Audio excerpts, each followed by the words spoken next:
21 अप्रैल को दिन भर के भारी उतार चढ़ाव के बाद भारतीय इक्विटी बाजार सपाट बंद हुआ है।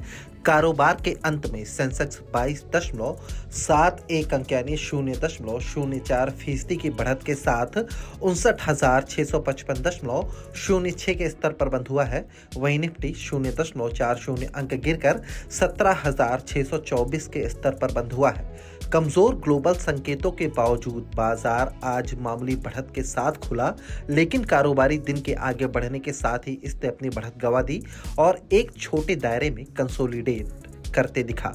हालांकि कारोबारी सत्र के दूसरे भाग में बिकवाली बढ़ती दिखी, लेकिन आखिरी घंटे में आई रिकवरी के चलते बाजार फ्लैट नोट पर बंद होने में कामयाब रहे।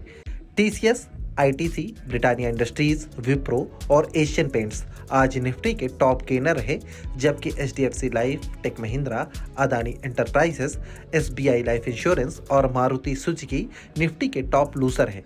सेक्टोरल इंडेक्स पर नजर डालें तो रियल्टी इंडेक्स में 2% की गिरावट आई, जबकि ऑटो और मेटल इंडेक्स में 1% की कमजोरी देखने को मिली। बीएसई मिड कैप और स्मॉल कैप इंडेक्स भी मामूली गिरावट के साथ बंद हुए हैं। बीएसई पर लिस्टेड कुल कंपनियों का मार्केट कैप आज 2,64,97,031.05 करोड़ रुपए रह गया।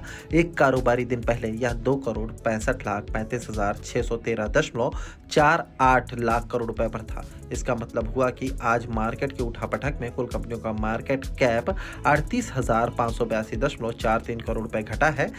24 अप्रैल को कैसी रह सकती है बाजार की चाल? एसएएस ऑनलाइन के संस्थापक और सीईओ श्रेय जैन का कहना है कि वर्तमान में बाजार का फोकस कंपनियों के चौथी तिमाही के नतीजों पर है। शुरुआती नतीजों के उम्मीद से कमजोर रहने के कारण बाजार का सेंटिमेंट खराब हुआ है। दो दिग्गज आईटी कंपनियों के उम्मीद से खराब नतीजों ने बाजार का मूड खराब कर दिया। हालांकि कुछ मिड कैप आईटी कंपनियों के नतीजे उम्मीद से बेहतर रह सकते हैं। वहीं बैंकिंग सेक्टर के नतीजे मजबूत रहने के संकेत मिल रहे हैं।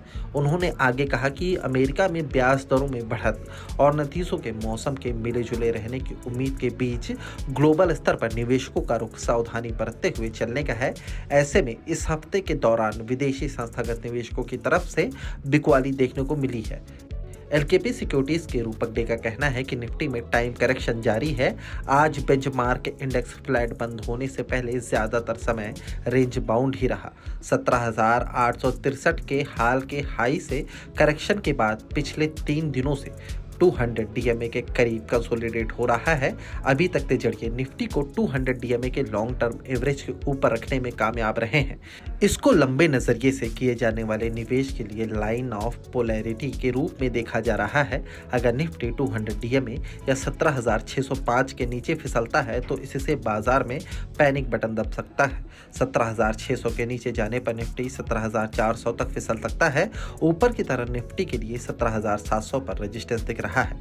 अगर निफ्टी ये बाधा पार कर लेता है तो फिर ये तेजी 18,000 तक जाती दिख सकती है। रेली गेयर ब्रोकिंग के अजीत मिश्रा का कहना है कि बाजार आज कंसोलिडेशन के मूड में रहे और किसी बड़े ट्रिगर के अभाव में लगभग बिना किसी बदलाव के बंद हुए।